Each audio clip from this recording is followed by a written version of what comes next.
বঙ্গভবনের সামনে উত্তেজনা চরমে। ঠিক সেই সময় রাষ্ট্রপতির ফোনে ভেসে আসে একটি কল।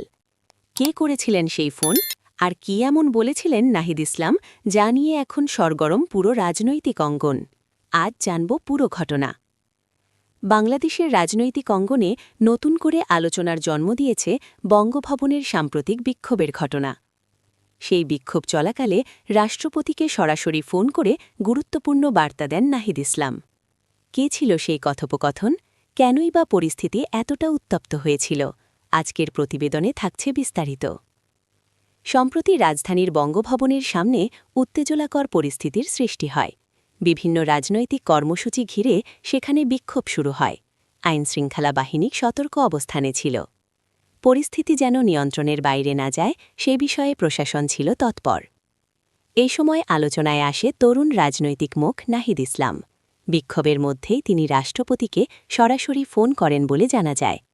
বিষয়টি দ্রুতই রাজনৈতিক মহলে ছড়িয়ে পড়ে এবং সামাজিক যোগাযোগ মাধ্যমে ব্যাপক আলোচনা শুরু হয়। সূত্র অনুযায়ী নাহিদ ইসলাম ফোনে রাষ্ট্রপতিকে শান্তিপূর্ণ সমাধানের আহ্বান জানান।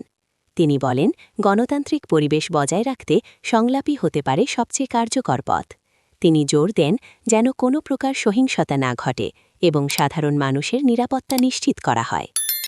বঙ্গভবন, যা বাংলাদেশের রাষ্ট্রপতির সরকারি বাসভবন ও কার্যালয়, সবসময়ই গুরুত্বপূর্ণ রাজনৈতিক সিদ্ধান্তের কেন্দ্রবিন্দু।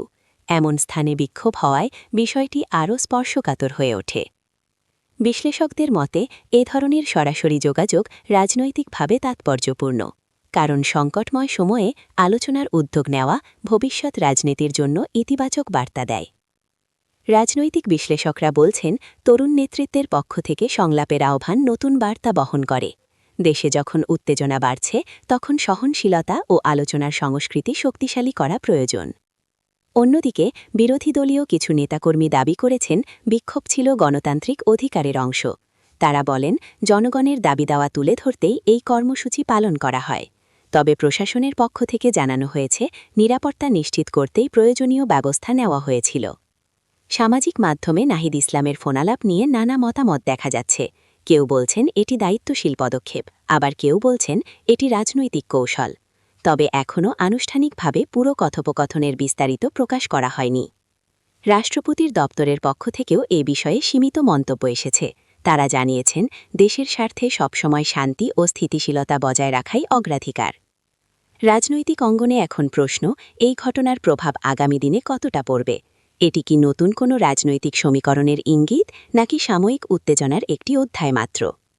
বিশেষজ্ঞদের মতে, বর্তমান পরিস্থিতিতে সংলাপ, সহনশীলতা এবং আইনের শাসন নিশ্চিত করাই সবচেয়ে গুরুত্বপূর্ণ।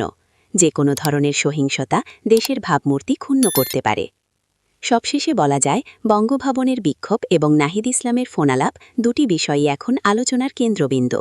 সামনে কী সিদ্ধান্ত আসে এবং রাজনৈতিক পরিস্থিতি কোন দিকে মোড় নেয়, সেটিই এখন দেখার বিষয়।